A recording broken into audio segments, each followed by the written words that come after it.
Let's take a look at these ceremonial robes. They're primarily made from the hair of a Coast Salish dog called the Salish Woolly Dog. Long-haired and coyote-like, it was bred for its fur by Coast Salish peoples in British Columbia and Washington State, but it eventually went extinct. For myself, being from the Squamish Nation, we called them Papa'eakane, so it's referring to the fluffiness, the fluffiness of their fur. Sonaquila Weiss created this exhibition on the Salish Woolly Dog at the Museum of North Vancouver, which includes illustrations of the furry dogs by other artists. She says they were kept in packs of 12 to 20 animals, fed raw and cooked salmon, and were an important part of Coast Salish community life.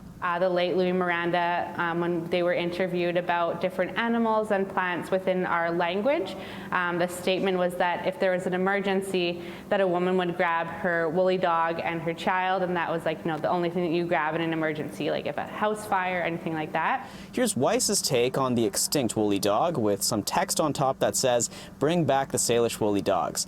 But could such a thing be done? A biological anthropologist says DNA processing could guide selective breeding and, in a way, bring it back. Well, if you had a really good genome of a woolly dog, that would kind of be the first step. And of course, DNA is also preserved in these blankets. So that's another way to kind of get at reconstructing what the genome would be like. Or even to do something like gene editing, where you could edit the genome of it's hard to find any kind of closely related dog, but of a dog to make it appear to have those kind of woolly tendencies. Weiss says the extinction of the dogs was the direct result of colonialism, saying genocidal policies, the ban of cultural practices, and residential schools all contributed to his extinction.